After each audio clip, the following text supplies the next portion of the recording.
2 ans, le monde fait face à un fléau qui a profondément affecté la vie quotidienne, sociale, économique et culturelle de chaque individu. La solution, sinon le remède à ce fléau qui n'est autre que le coronavirus, demeure jusqu'à ce jour la vaccination. Mais comment est-elle perçue dans le milieu congolais? Que prévoient les structures habilitées pour remédier à cette situation? L'importance de la vaccination Covid-19, on en parle avec le docteur Alexis Mourou, directeur du programme élargi de vaccination. Je le disais plus haut, le docteur Alexis Mourou est l'invité de cet entretien. Bonjour docteur. Bonjour. Alors la vaccination Covid-19, c'est le thème qu'on aborde avec vous. Mais avant d'entrer dans le vif de notre sujet, un brin d'histoire sur cette pandémie. La pandémie de Covid-19 qui sévit depuis plus de 2 ans a affecté le monde avec une ampleur inhabituelle. Vous savez qu'à ce jour, il y a déjà plus de 500 millions de cas confirmés de Covid-19, parmi lesquels on a malheureusement eu à déplorer déjà plus de 6 millions de décès. En ce qui concerne notre pays, la République du Congo, qui a connu son premier cas le 14 mars 2020, nous sommes à l'heure actuelle à près de 25 000 cas confirmés de Covid-19, parmi lesquels nous avons malheureusement enregistré 386 décès de Covid-19 dans notre pays. Donc, face à l'ampleur de cette pandémie, le monde donc a été plongé dans une crise sanitaire qui a nécessité une réaction à l'échelle planétaire, parce que l'Organisation mondiale de la santé a déclaré cette pandémie comme étant une urgence sanitaire de portée internationale. À partir de ce moment, le Congo, à l'instar des autres pays, s'est organisé pour mettre en place des organes de gestion de cette épidémie dans notre pays, pour pouvoir justement préserver notre population en prenant des mesures appropriées, parmi lesquelles la principale stratégie aujourd'hui se trouve être la vaccination. Alors, pour faire face justement à cette pandémie. Justement, 386 décès de Covid dans notre pays, mais que retenir donc de cette vaccination? Nous retenons que la vaccination face à une épidémie a toujours été la meilleure solution. Ce que nous devons préciser, c'est que la vaccination permet de prévenir, ce n'est pas un remède. La vaccination permet de protéger contre une maladie avant qu'elle ne puisse survenir, ne puisse apparaître chez un individu. Et nous savons qu'au début de cette pandémie, il n'y avait pas encore de vaccin.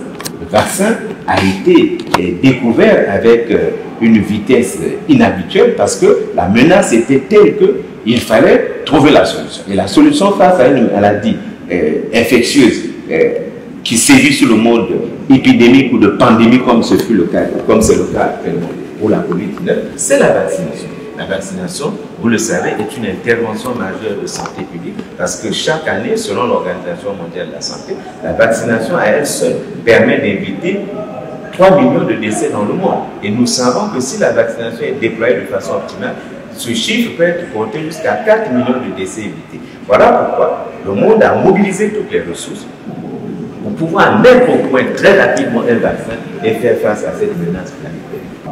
La vaccination contre la Covid-19, oui, mais pourquoi en parler aujourd'hui alors que nous sommes dans un contexte où la maladie justement à coronavirus n'a plus assez d'impact dans notre société? Oui, je le disais d'entrée de jeu, que le vaccin, c'est pour prévenir. Le vaccin n'est pas un remède pour guérir de quelqu'un qui a déjà la maladie. Et nous savons aujourd'hui que cette maladie existe, elle survient sous forme de vagues. Vous voyez que dans d'autres pays, il y a déjà des nouvelles vagues. Et donc, connaissant déjà qu'il y a une solution, le vaccin, ce vaccin devient comme un vaccin de routine. C'est-à-dire, chacun doit en prendre conscience et se vacciner sans attendre qu'il y ait une campagne de vaccination. C'est vrai que de temps en temps, il pourrait y avoir des campagnes, c'est ce que nous faisons pour toutes les maladies. On vaccine contre la poliomyélite au quotidien, mais de temps en temps, quand la menace se précise, on fait une campagne. Mais une campagne, c'est quelque chose de ponctuel qui doit être limité dans le temps. Ce n'est pas ce qu'on a voulu mettre au point. Les gens pensent qu'on pouvait rester en campagne de vaccination pendant des semaines, des mois et des années. Non, la campagne doit durer au maximum une quinzaine de jours. Mais de manière permanente, on doit faire la vaccination de routine pour couvrir déjà la population et la protéger contre la menace sans attendre la survenue d'une nouvelle vague. C'est ça le rôle de la vaccination, c'est de prévenir. Voilà pourquoi je dis, même si actuellement, nous n'enregistrons plus de décès et qu'il n'y a plus d'hospitalisation par Covid, mais nous savons que la Covid existe et que la solution face à la Covid, c'est la vaccination. Nous appelons donc chacun à prendre conscience qu'il y a une solution et de manière routinière, nous devons prendre le vaccin comme on le fait pour tous les vaccins. Et de temps en temps, si nous remarquons une menace particulière, il y aura des campagnes ponctuelles.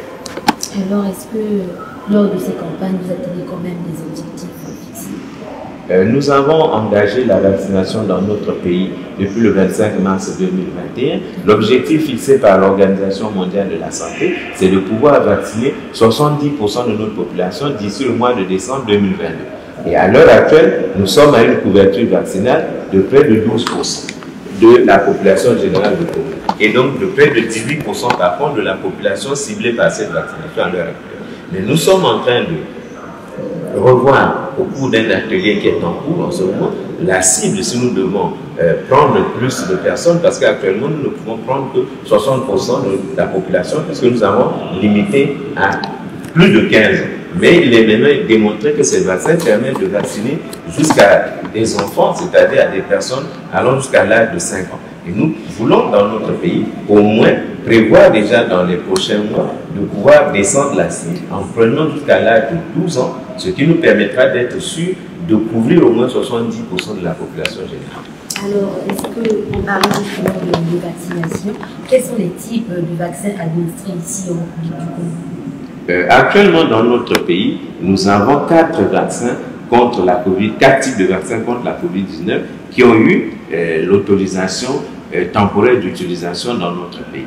Il s'agit du vaccin Sinopharm qui est administré en 2 doses à intervalle de 49 jours. Nous avons également le vaccin le vaccin Johnson & Johnson qui est administré en dose unique. À côté de ça, nous avons le vaccin Sputnik qui est également administré en dose unique. Et enfin, le vaccin Pfizer qui est administré en 2 doses, toujours à intervalle de 21 à 49. Docteur Mourou, selon certains bruits de couloir, les vaccins administrés auraient un effet secondaire sur la santé. En votre qualité de médecin, qu'en pensez-vous? Ce qu'on appelle les manifestations post-vaccinales indésirables ou MAPI, ce sont des manifestations qui peuvent être liées au vaccin en tant que produit, comme tout médicament qui est introduit dans notre organisme. On peut voir des cas, par exemple, d'allergie à un des composants de ce produit. Mais à côté de ça, il y a surtout des manifestations qui sont liées au fait que le vaccin consiste à inoculer dans l'organisme l'équivalent d'un microbe, mais qui a été suffisamment travaillé pour ne plus être infectant tout en gardant les caractéristiques qui permettent à l'organisme de le reconnaître comme étant ce microbe-là et de fabriquer des anticorps qui ont pour rôle de protéger l'organisme contre ce microbe une fois qu'il y a un contact avec le microbe réel. Alors donc, compte tenu de ça, il y a comme une simulation de la maladie, donc on peut observer ces manifestations qui s'apparentent à la maladie, mais qui sont des manifestations atténuées parce qu'il s'agit d'une simulation. Certains organismes ne les expriment pas, mais d'autres organismes expriment ce type de manifestation. C'est ce qu'on appelle donc, c'est connu pour tous les vaccins, les manifestations post-vaccinales indésirables, les MAPI. Donc, quand cela arrive, il y a toutes les mesures d'accompagnement qui permettent justement à une personne vaccinée de pouvoir passer ce cap qui dépasse presque jamais 72 heures. À partir du moment où ces réactions ont été observées et maîtrisées, la personne s'est immunisée et est désormais prête à réagir si jamais l'organisme entre en contact avec le microbe qui est responsable de la maladie dans sa forme réelle. Alors, en parlant de vaccination, où et quand se vacciner contre le Covid-19? La vaccination, nous l'avons dit, il y a eu la campagne, il y aura toujours des campagnes, mais elle devient comme une vaccination de routine comme les autres vaccinations. Et c'est en priorité les centres de santé intégrés de notre pays, disons les formations sanitaires, même les formations sanitaires privées seront identifiées pour faire cette vaccination de manière permanente ou vaccination de routine. Et à côté de ces centres de santé, nous pouvons ouvrir des postes de vaccination supplémentaires. On se vaccine en permanence parce que c'est une vaccination de routine au niveau de ces centres de vaccination et de manière continue.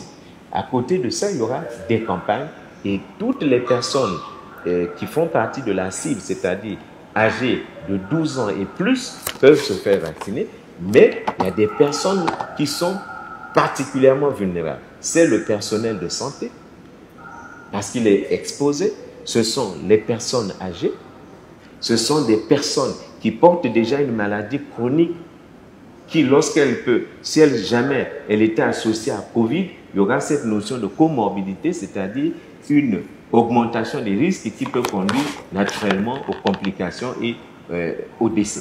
Donc toutes ces personnes qui sont prioritaires doivent se faire vacciner, mais c'est de façon générale toute personne âgée de 12 ans et plus. Alors avant de clore cet entretien, est-ce qu'on peut imaginer que la vaccination contre le coronavirus intègre le circuit normal de la vaccination des petits? Oui, tout à fait. C'est vers cela que nous sommes en train d'aller. Nous tenons actuellement un atelier qui a pour but de réviser le plan national de déploiement et de vaccination, parce que nous savons que contrairement à ce qu'on aurait pu penser au départ, ce n'est pas une maladie qui est de passage. C'est une maladie avec laquelle nous allons désormais vivre, et heureusement que nous avons la solution, c'est de se prévenir à travers la vaccination. Cette vaccination donc qui est gratuite est déployée dans les formations sanitaires de manière continue en vaccination de routine, et elle peut être accélérée de temps en temps par des campagnes si nous nous rendons compte que malgré la vaccination au rythme de routine, il y a encore suffisamment d'espace pour que le virus puisse s'exprimer chez nous. On sera obligé de recourir toujours à des campagnes ponctuelles pour essayer de couvrir encore plus rapidement la population et la protéger. Alors quelles sont les stratégies mises en place pour fédérer la population? Naturellement, la vaccination se résume toujours à l'offre et à la demande. Il y a le service tel que nous sommes en train de l'organiser pour le rendre accessible à tous. Mais même lorsque ce service est accessible, il faut que la population puisse formuler la demande, c'est-à-dire comprendre l'utilité de se faire vacciner. Pour cela, nous devons communiquer, c'est ce que nous sommes en train de faire avec vous à travers les médias, mais cette communication, elle doit être également une communication de proximité à travers tous les influenceurs de la société.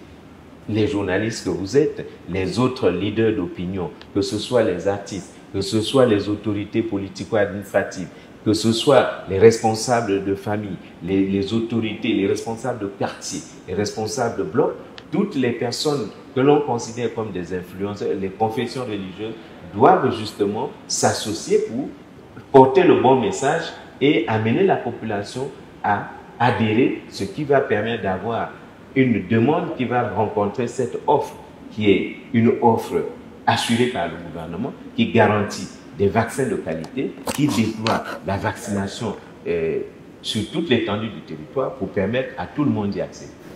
Alors, Dr Moreau, vous avez pris part à l'atelier d'élaboration d'un plan média initié par Médecins d'Afrique. Un mot sur ce projet axé entre autres sur l'accélération de la vaccination Covid-19. Oui, ce projet, il a pour objectif justement de former déjà les personnes qui doivent être les influenceurs. C'est le cas des journalistes. Les journalistes ont une position privilégiée de communiquer l'information au reste de la population, mais pour que ces journalistes puissent communiquer la bonne information, il faut que ces journalistes soient formés, c'est-à-dire qu'ils aient les bonnes informations pour pouvoir les diffuser et permettre au reste de la population d'en bénéficier. Ce n'est qu'ainsi que nous pourrons avoir une population qui comprend l'importance de la vaccination et qui puisse justement capitaliser l'offre du service de vaccination. Merci, docteur. Un dernier mot.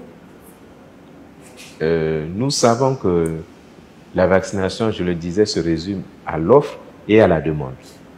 Donc chacun doit faire sa part, parce que la vaccination, ça marche, à condition que chacun puisse faire sa part. Le gouvernement fait sa part en rendant le vaccin et la vaccination disponible. Il appartient aux communautés de se mobiliser pour pouvoir profiter de cette offre de services que le gouvernement garantit à tous.